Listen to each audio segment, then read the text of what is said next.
Masih ada ibunya? Spesial malam ini untuk ibu dulu. Oke.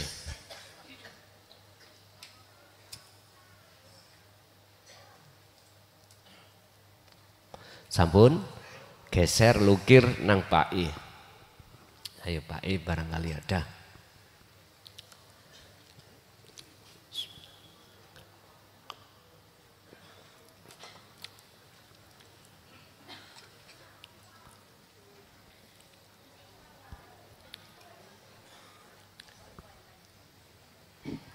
Monggo. Assalamualaikum warahmatullahi wabarakatuh. Waalaikumsalam warahmatullahi wabarakatuh.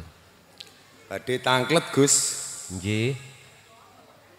Kula nate ini masalah ngimpi Gus nggih. Nggih. Ngimpi turu. Di dalam turu niku ngimpi malih. Ngimpi melih ya. Lah pas ngimpi niku nggih ngimpi malih Gus sampai kaping 3.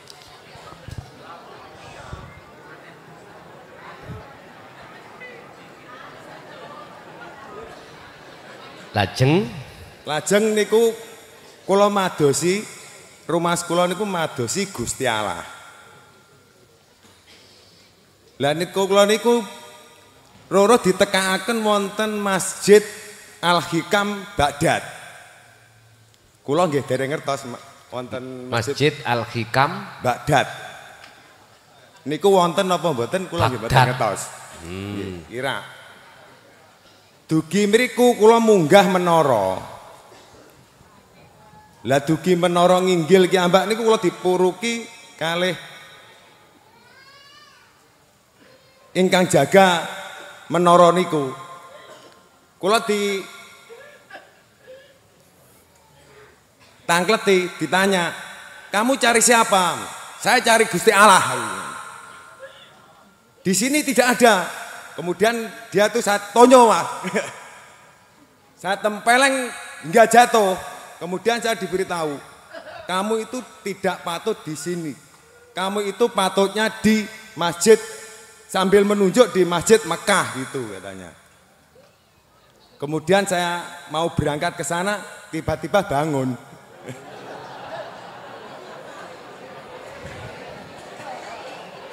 Nggih, lajeng Nggih Gus, niku ingkang kaping maksudipun niku petunjuk napa jenengan jelasaken. ngoten nggih. Ingkang kaping kalih nembe-nembe niki kinten-kinten 3 bulan yang lalu. Setelah saya mengenal yang namanya Dzikrul Asror, saya amalkan. Kemudian dalam tubuh saya itu semua bulu kuduk setiap hari itu berdiri Gus. Merinding itu terjadi kira-kira hampir 3 mingguan. Saya biarkan aja. Saya ditanya istri, tanyai sama Guson. Enggak, saya biarkan dulu aja gitu kan. Apa maksudnya Allah gitu ya. Itu apakah betul tanda-tanda dalam fisik kita itu kalau mengamalkan dzikir sirul asror. Untuk yang ketiganya titipan dari istri, saya disuruh tanyakan sama Guson. Dia itu tidak paham dengan dzikir sirul asror. Tapi dia mengamalkan. Katanya tubuhnya itu jasadnya itu keluar. Kemudian dia takut dan kembali lagi Gus. Apakah itu betul atau tidak? Mohon penjelasan dari Gus Muklason. Assalamualaikum warahmatullahi wabarakatuh. Waalaikumsalam warahmatullahi wabarakatuh. Mimpi sakjerone mimpi. Ngipi terus ngipi mana? Tentang masalah takbirur ru'yah, takwil di segala mimpi, itu kita masih membahas perkara-perkara di dalam kemakhlukan, yaitu alam kasaf. Sebab ono wong turu itu yo gak mimpi blas, yo ono langsung tangi. Bahkan ini tidur mimpi, sak lebete mimpi ada mimpi, berlapis-lapis mimpi, ngeten. Tapi semuanya itu sama. Maksudnya sama, membahas tentang makhluk, dan setiap makhluk kejadian itu mesti ono pitutur. Inna fi dzalika laayatal liqaumin yatafakkarun. Ada pengertiannya. Kita bicara masjid, tadi muncul ketinggal masjid ning Baghdad jenenge Masjid Al-Hikam. Ada apa enggak nanggone Baghdad? Baghdad itu Irak ya. Ya sampean kudu golek sangu budal rono. Lah ya apa katene? Nek pengin tahu. Cuman asline maksud masjid itu kalau diterangkan di dalam Al-Qur'an adalah al-masjidu baitullah, utawi masjid iku bet omahe Gusti. Duh, berarti Gusti Allah manggon nggih. Mboten. Kita akan bahas hakikate masjid, Pak. Mana hakikate masjid yang mesti sapa sing masuk di dalamnya itu aman? Bahasa Quran syariat itu adalah Masjidil Haram. Pada saat habis peperangan, Kanjeng Nabi iku mau mengumumkan sapa sing mlebu masjid berarti tondo sing beriman, nek mlebu iman berarti enggak dibunuh.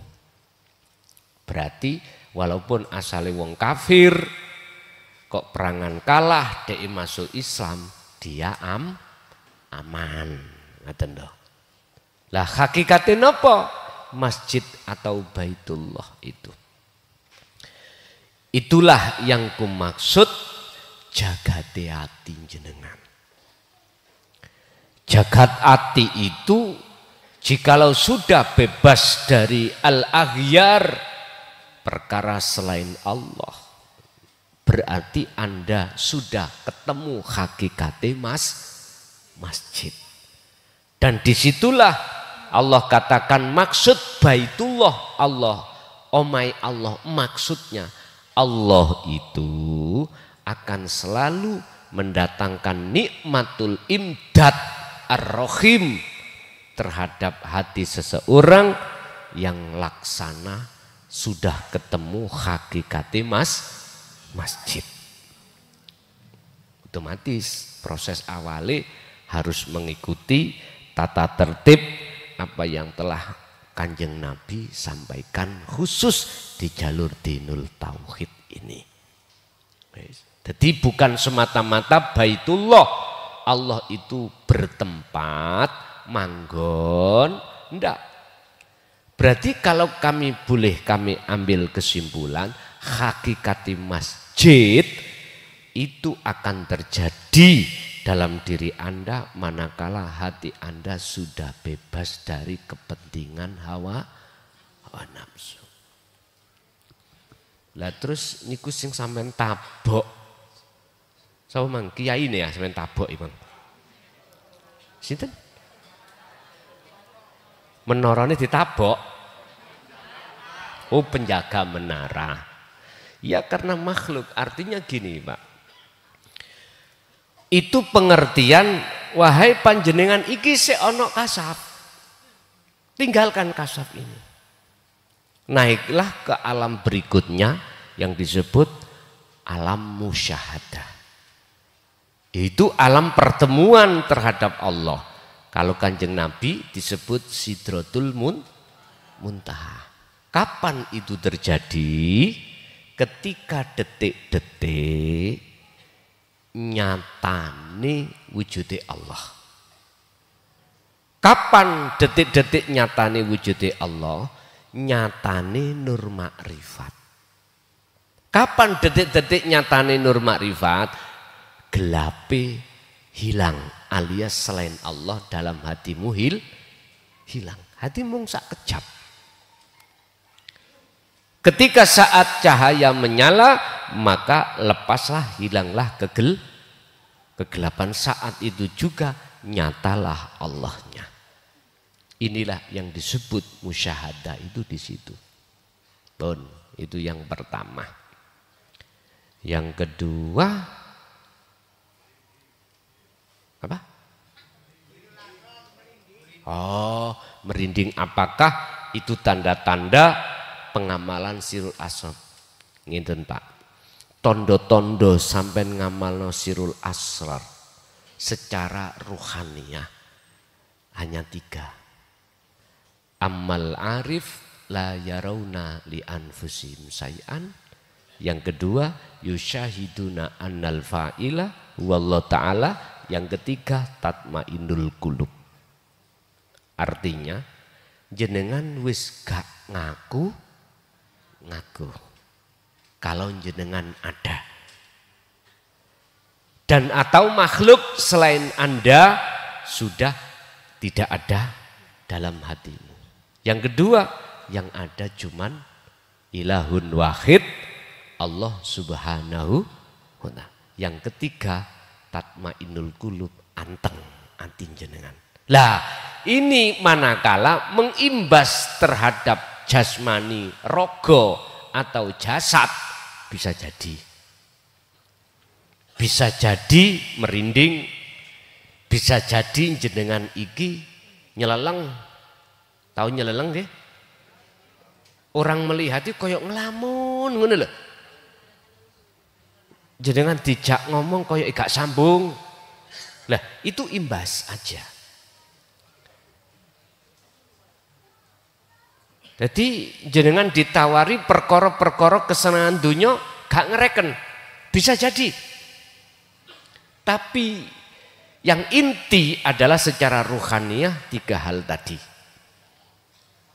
Urusan secara jasmani berimbas, iku kadang juga iya, kadang juga tidak.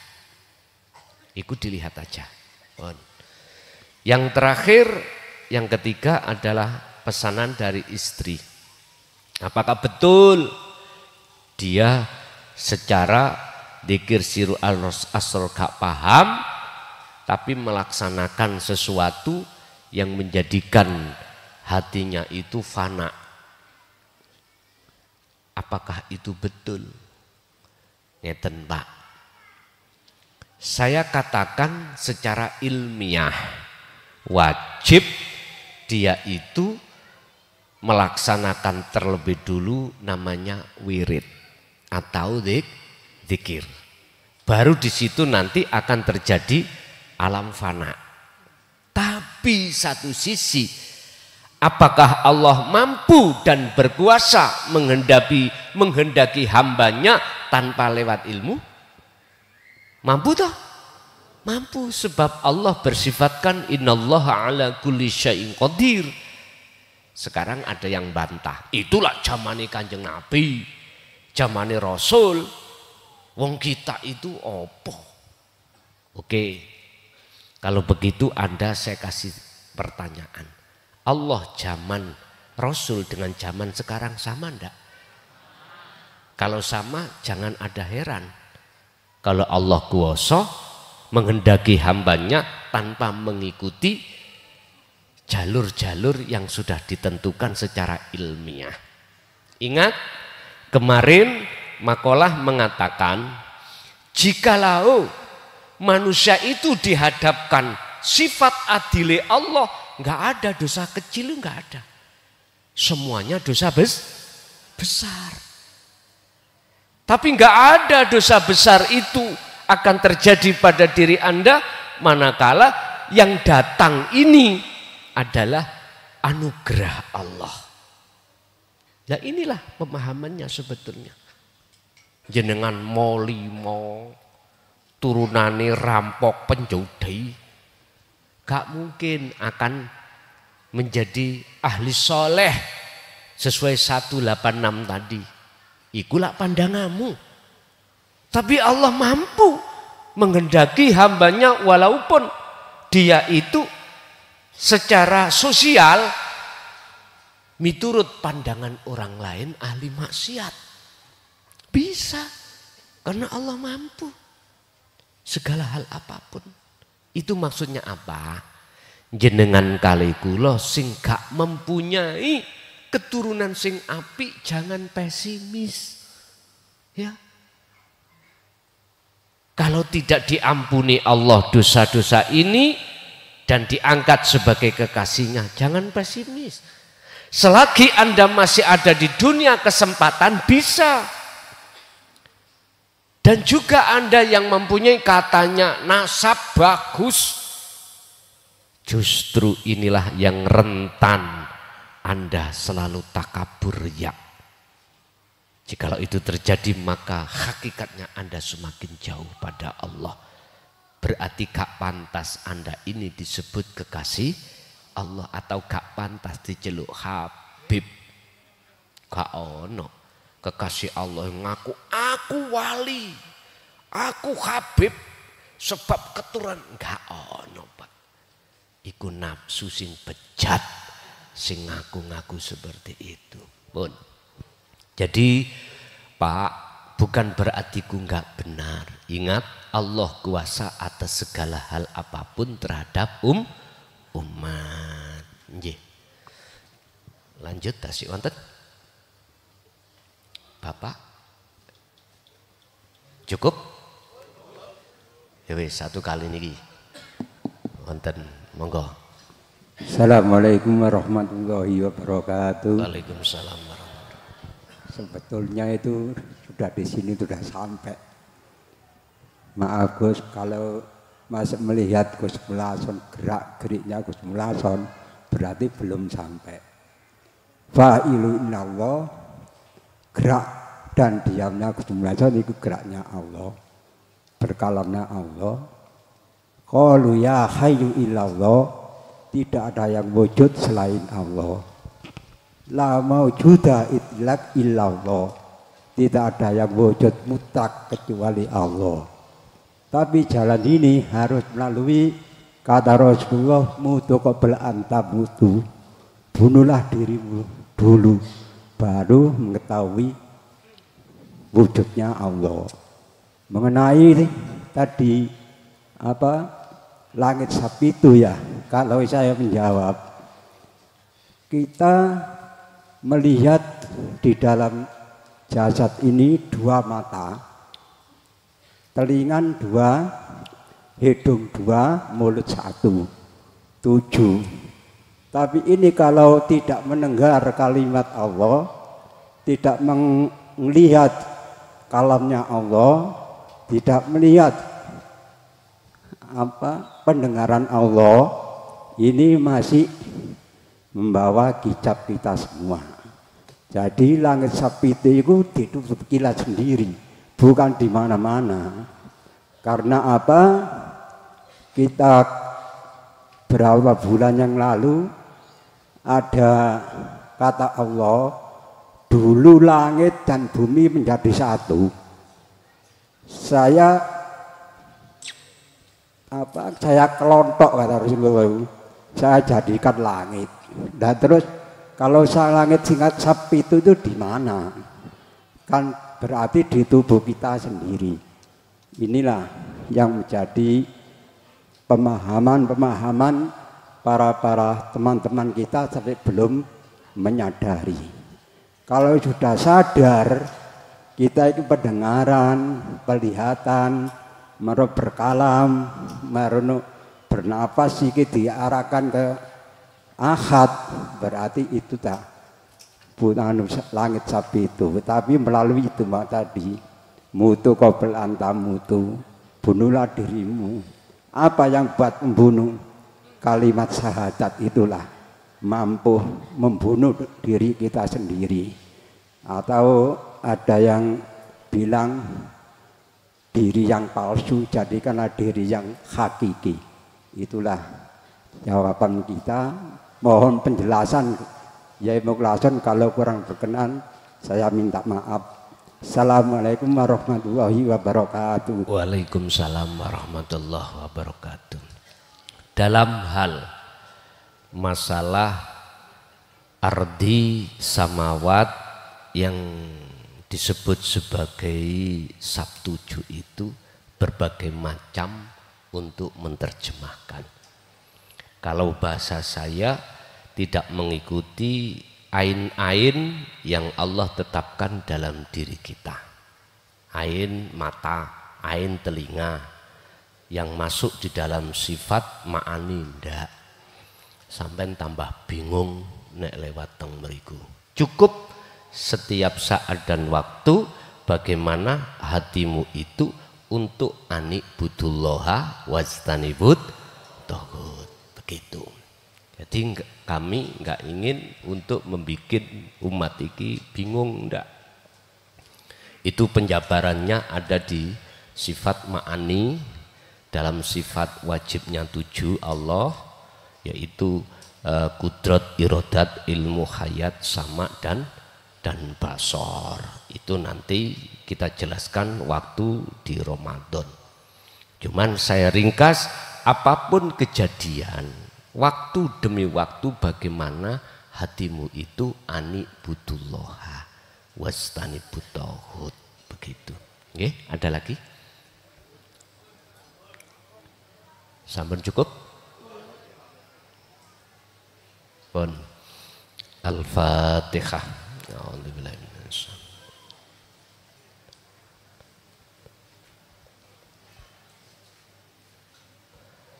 Akhirul kalam, assalamualaikum warahmatullahi wabarakatuh.